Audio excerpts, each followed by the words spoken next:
Malabar gold and diamonds పుట్టింది పెరిగింది ఇండియాలోనే. కానీ ఇండియాని విద్రోహ శక్తిలాగా భావించే ఇన్ఫ్లుయెన్సర్లతోనే ప్రమోషన్ చేయించుకుంటారు అన్నట్టు. ఈమె పేరు అలిష్బా ఖలీద్. ఈమె పాకిస్తాన్ ఇన్ఫ్లుయెన్సర్. ఈమె ఇన్స్టాగ్రామ్ ఐడి మాత్రం అలీష్ చౌదరి అని ఉంటది. ఈ అలీషా చౌదరి ఆపరేషన్ సింధూర్ తర్వాత ఇన్స్టాగ్రామ్ లో ఒక పోస్ట్ పెట్టింది. తర్వాత డిలీట్ చేసింది. బట్ డిలీట్ చేయక ముందు తీసిన స్క్రీన్ షాట్ ఇది చూడండి. అలీషా చౌదరి పాకిస్తాన్ జిందాబాద్ చూసారు కదా. ఇప్పుడు పోస్ట్ చూడండి. I know 60% of my followers are from India and to be honest, I don't care anymore. ఇంకా చూడండి.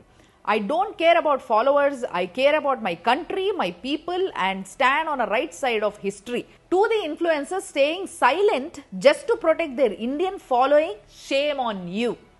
My loyalty will always be with my homeland. Pakistan Zindabad. ఇదే కాదు, కింద చూడండి ఇప్పుడు. Oh Allah, protect Pakistan from all harm and evil. Indian ఫాలోవర్సే మీకు అవసరం లేదంట. ఎవరైతే ఆపరేషన్ సింధూర్ గురించి అగేన్స్ట్ గా మాట్లాడతలేరో వాళ్ళకి సిగ్గే లేదంట. మళ్ళా మీద నుంచి ఏమన్నది, ఇవిల్ అండ్ హార్మ్ అంటే ఆపరేషన్ సింధూర్ ఎవరు చేశారు? మన ఇండియన్ ఆర్మీ. ఇండియన్ ఆర్మీని ఇండియన్స్ ని ఇవిల్ అంటుంది, హార్మ్ అంటుంది. సో ఇట్లా అనుకుంటూ ఒక పోస్ట్ పెట్టింది. దీని తర్వాత డిలీట్ చేసింది.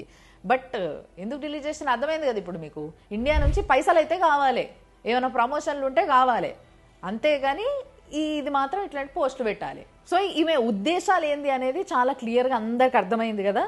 ఈమె ఉద్దేశాలు ఏందో తెలిసి, ఈమె కథలు ఏందో తెలిసినాక కూడా రీసెంట్గా సెప్టెంబర్ 6th రోజున యూకేలో మలబార్ది ఒక బ్రాంచ్ ఓపెనింగ్కి ఈమెతో ప్రమోషన్ చేయించుకున్నారు. ప్రమోషన్ చేయించుకునేటప్పుడు అయితే ప్రొఫైల్ చూడకుండా చేయించుకోరు ఎవరు అదన్నట్టు. అంటే మీకు యూకేలో ఉన్న ముస్లిం క్లయింట్స్ కావాలి కాబట్టి మీరు ఇట్లా చేయించుకుంటారు.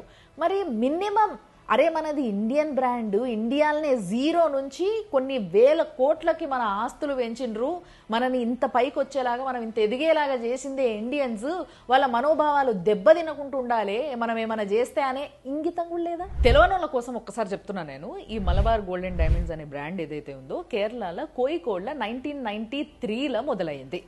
అప్పటి నుంచి ఇప్పుడు వరకు మొత్తం 11 కంట్రీలలో 350 బ్రాంచ్లని ఓపెన్ చేసిండ్రు. అయినప్పటికీ కేవలం ఇండియా నుంచే 1/3 ఆఫ్ ద వీళ్ళ రెవెన్యూ వస్తుందంట. సో ఇండియా నుంచి ఇన్ని వేల కోట్లు సంపాదించుకుంటా పోయి పాకిస్తాన్ ఇన్ఫ్లుయెన్సరు, అది కూడా ఇండియాని ద్వేషించే ఇన్ఫ్లుయెన్సరే దొరికినరా మీకు?